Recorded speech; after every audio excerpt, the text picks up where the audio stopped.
6-8 Ekim olayları nereden başladı diye sual edilecek olursa, biliyorsunuz DAEŞ, Irak ve Suriye'de egemenlik düşüncesindeydi. Ama kendilerine üstten gelen bir emir ile bunlar Kobani'ye, yani Kürtlerin yaşadığı bölgeye yönlendirildi. Ve burada bir partinin yönetimi, başkanlık divanı toplanarak Kürt halkını Kobani gibi sokaklara çağırdı. Kobani'de neyse burada da, Diyarbakır'da da, Batman'da da, Mardin'de de, Kürt illerinde de bu olsun denildi. Kobani'de biliyorsunuz ki gözyaşı vardı. Kobani'de kan vardı. Kobani'de insanların ölümü, öldürülmesi vardı. Ve aynısını biz Diyarbakır sokaklarında gördük. Mardin'de gördük, Batman'da gördük, Van'da gördük, Hakkari, Yüksekova'da gördük. Dolayısıyla bu olaylarda vahşice insanların katledildiğini, vahşice saldırılara uğradığını gördük. Bu saldırılar, bu katliamlar gerçekleştirilirken halkı savunmakla mükellef olan emniyet güçlerinin kendi binalarına sığındıklarını, kendilerini koruduklarını, halkı korumadıklarını gördük.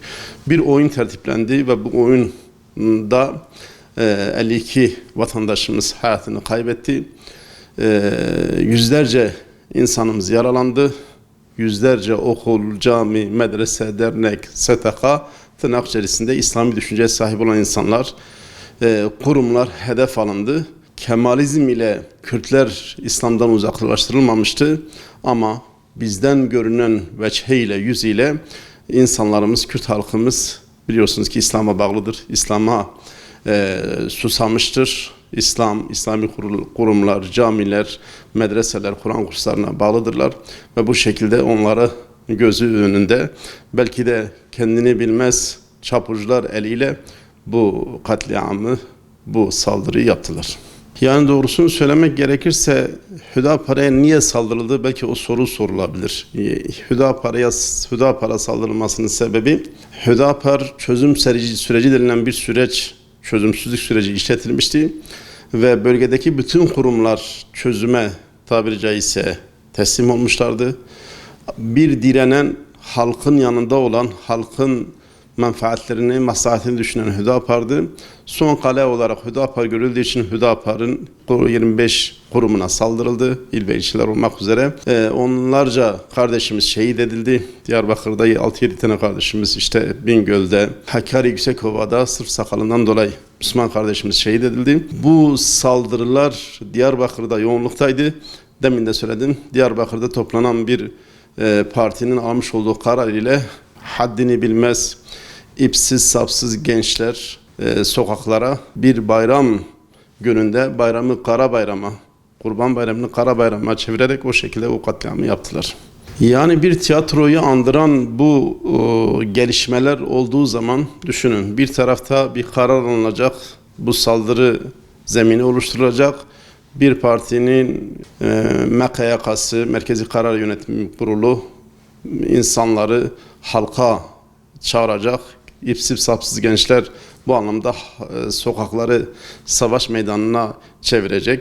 Halkı korumakla mükellef olan emniyet güçleri ise asayişi bir nevi o ipsiz sapsızlara bırakacak ve bu durumda gerçekleşen bir mahkeme süreci, o mahkeme sürecinden sonra halkın, belki kamuoyunun vicdanını rahatlatma adına sembolik bazı kişilerin yakalanması, bazı aracıların, daha doğrusu maşaların yakalanması, onlara verilen cezalar var.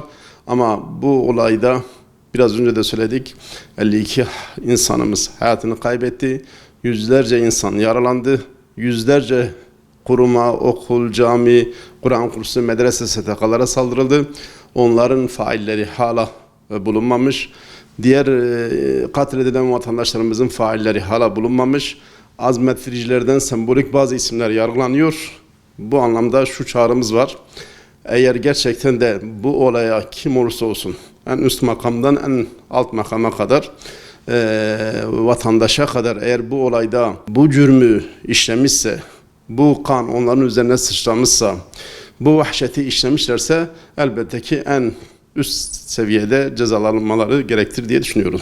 Olaylara, mahkemeye intikal eden olaylara artık hukuk gözüyle bakmamız gerekir. Hukukun gereğinin yapılması gerekir.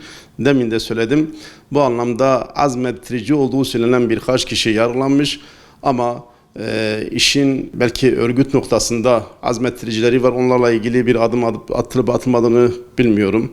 Hakeza emniyet içerisinde ihmalkarlıklar var. Bunu basına da paylaşılmıştı, bu basına da paylaşılmıştı.